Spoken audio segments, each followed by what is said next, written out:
প্রথম আলো পত্রিকায় প্রকাশিত ঈদ শুভেচ্ছা কার্টুনে ঈদ মোবারক লেখার পাশে কুকুরের ছবি ব্যবহার করে ধর্মীয় অনুভূতিতে আঘাতের অভিযোগে পত্রিকাটির বিরুদ্ধে মামলার আবেদন করা হয়েছে। মামলায় ওই পত্রিকার সম্পাদক, প্রকাশক ও গ্রাফিক্স ডিজাইনারকে আসামি করা হয়েছে। তবে এই মামলার আবেদনের পর প্রথম আলোর পক্ষ থেকে ভয় দেখানো হচ্ছে বলে অভিযোগ করেছেন মামলার আবেদনকারী নজরুল ইসলাম। বাসায় আশেপাশে সমস্ত জায়গায় গিয়ে তিনি বলেন, মামলার আবেদনের পর থেকে তাকে বিভিন্নভাবে ভয় দেখানো হচ্ছে। বিভিন্নভাবে আমার খোঁজ খবর নিচ্ছে। গোয়েন্দা যেগুলি রাষ্ট্রদ্রোহী মামলার ক্ষেত্রে যেগুলি করা হয়, ওই ভিক্টিমের ক্ষেত্রে যেগুলি করা হয়, সেগুলি তারা ব্যক্তিগতভাবে। তবে এসব বিষয়ে তিনি ভীত নন বলে জানিয়েছেন নজরুল ইসলাম।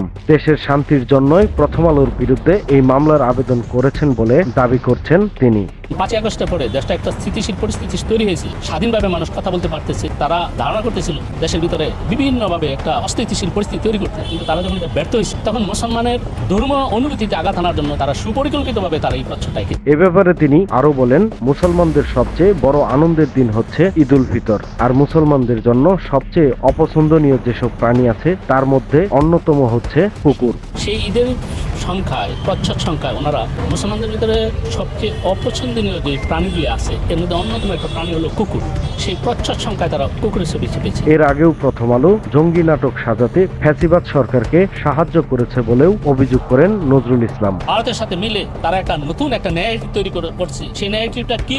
দেশের অধিকাংশ মানুষের মতে, অধিকাংশ মানুষের স্বাধীনতা বিরুদ্ধে গিয়ে তারা একটা নির্দিষ্ট গোষ্ঠীর পক্ষে তারা কাজ করছে। দেশের প্রচলিত আইনে প্রথম আলোর সর্বোচ্চ শাস্তি হবে বলে আশাবাদী মামলার আবেদনকারী নজরুল ইসলাম। দেশকে কোনো অস্থিতিশীল পরিস্থিতি কেউ যাতে সুযোগ না করে, এই জন্য আমি নিজের স্বেচ্ছায় প্রণোদিত হয়ে আমি মাননীয় বিজ্ঞ আদালতের কাছে আমি এটা অনুরোধ করেছি, তার জন্য দৃষ্টান্তমূলক সাজার। গত সোমবার ঢাকার মেট্রোপলিটন ম্যাজিস্ট্রেট মোহাম্মদ সাইফুজ্জামানের আদালতে নজরুল ইসলাম নামের ওই ব্যক্তি মামলার আবেদন করেন। এতে ওই পত্রিকার সম্পাদক, প্রকাশক ও গ্রাফিক্স ডিজাইনারকে আসামি করা হয়। এদিকে আদালতও বাদীর জবানবন্দি রেকর্ড করেছেন। আগামী রবিবার এ বিষয়ে আদেশের জন্য দিন ধার্য করেছেন আদালত। এর আগে 2007 সালে মহানবী হযরত মুহাম্মদ সাল্লাল্লাহু আলাইহি ওয়াসাল্লামকে নিয়ে ব্যঙ্গাত্মক কার্টুন প্রকাশ করে প্রথম আলো। সে সময়েও তীব্র সমালোচনার মুখে পড়ে পত্রিকাটি।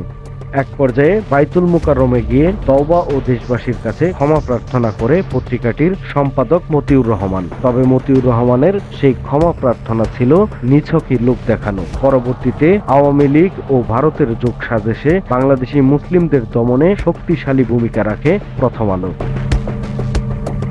সময়ের কলম, নিউজ ডেস্ক।